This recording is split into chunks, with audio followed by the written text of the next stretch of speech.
So, a little bit about the use of handcuffs. We're going to go over some of the nomenclature and some of the do's and don'ts here. The Bureau of Security Investigative Services says that if you should happen to be in a situation where a citizen's arrest is called for, you should first tell the person that he or she is under citizen's arrest and what the charges are and your authority to make the citizen's arrest. Once you say you are under arrest for burglary, the suspect may or may not cooperate. If the suspect resists and tries to escape, you must then decide whether or not to use reasonable force. You may ask as many persons as you think necessary to help you in making the arrest.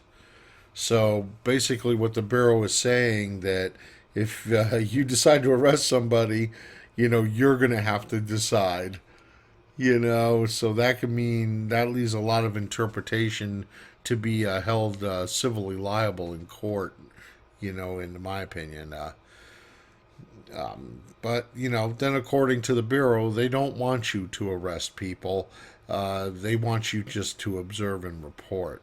So remember, if you decide to arrest somebody, you are taking it within your hands, and you run the risk of getting yourself and your company in legal trouble if you should happen to use unreasonable force or, even injure somebody or something for any reason. So, keep that in mind.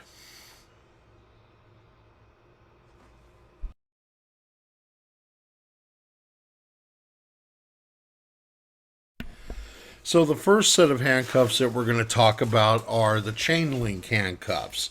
These are the old style of handcuffs. As you can see, it has the connected by the chain. So the first thing you have there is the swivel eye, and that's where the chain is connected to the actual handcuff. You have the chain, double locking mechanism. It's usually located right here. It's a little dot. And usually your handcuff key comes with a little spike on the end of it up here, and you push it in with that. The cheek plates, that's what the double looking thing there looks when the rivet and the blade go into. And of course, those are the ratchets. That's what makes that clicking sound when you compress the cheek plate, blade, and the ratchet, and you hear that click, click, click, click, click. There's your double lock actuator. You just go ahead and push it in, basically. And the keyway.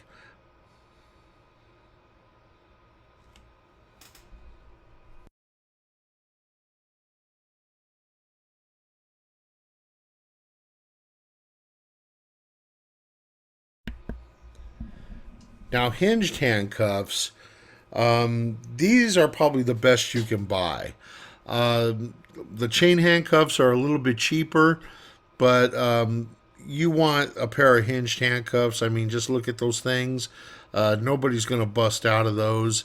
And plus, because of this wide grip area here, you're able to really grip it a lot better than the chain that kind of swivels in your hand, and it's just really hard to control, especially if a suspect is giving you trouble. These are easier to grab, and they're easier just to grab that wrist and click, click. I mean, it's really simple and clean. And plus, once you got them on there, they're virtually impossible to break through. I mean, you have a little 2-3 link chain versus, look at 3 hinge, handcuff. So a lot tougher to break through. I really suggest getting these over the chains. And with this, the same parts, you got the ratchet, you got the keyway, boss rivet, tri-bar hinge, and that's basically what the hinge handcuffs are named after. Double locking mechanism, and double lock actuator. So as you can see, it's a lot of the same stuff as on the key or the chain handcuffs. The only difference is mainly the tri-bar hinge right here. So, like I said, if you're going to go out and buy some handcuffs, a good brand to buy is the Smith & Wesson hinged handcuffs. Those are made pretty good, and they're pretty sturdy and really strong.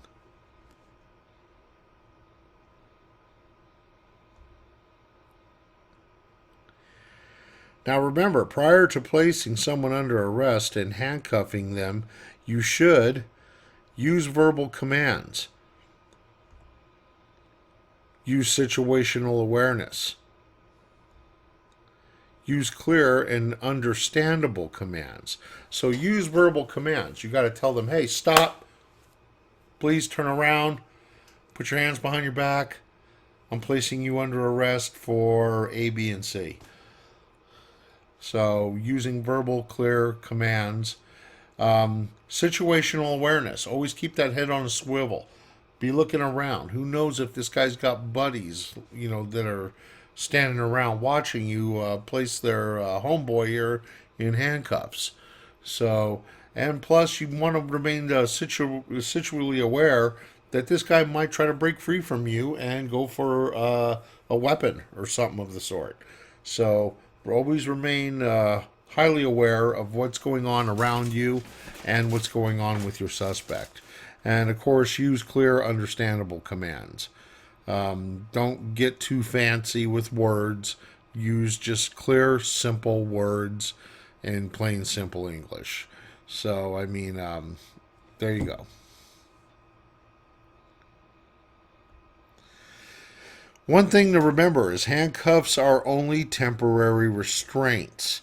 If people want to, eventually they can get out of them.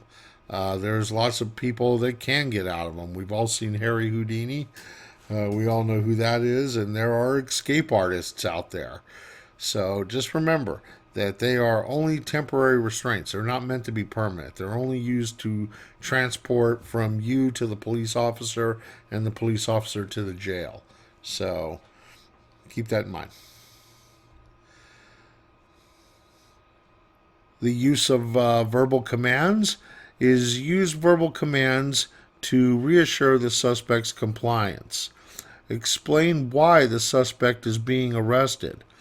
If the suspect does not comply with repeats every statement or says things like, why do I need to do that?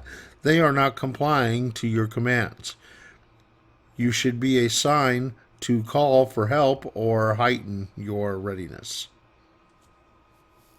So we all know when they start becoming tense, their arms start tensing out. Excuse me there. Their arms start tensing, their body tenses up. They start yelling, what are you doing? Why are you arresting me? Right away their body starts stiffening up like a board usually. That's what happens. So just be aware of that.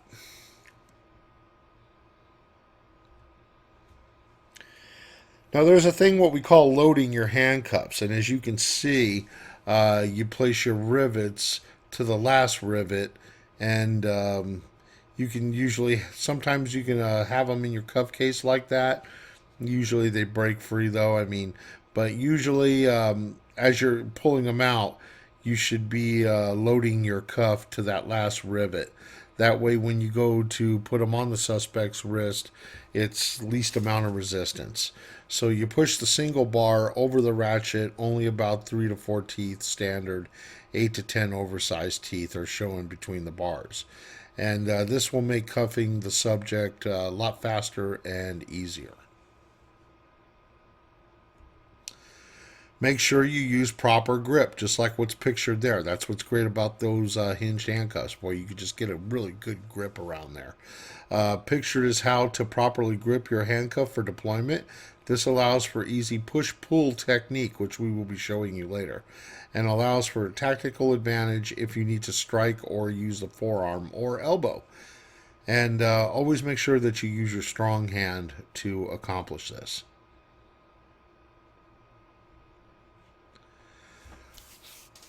We were mentioning situational awareness.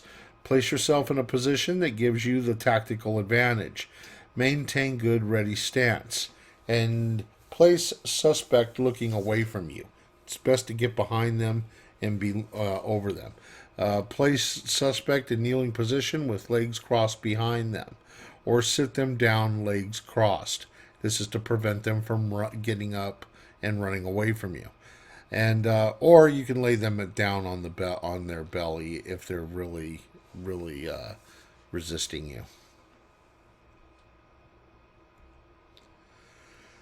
Use clear verbal commands such as stop, spread your feet apart, turn around and face away from me, put your hands behind your back, look up to the sky for me, and lean back. Walk. These are the clear verbal commands that you should be using when handcuffing your suspect.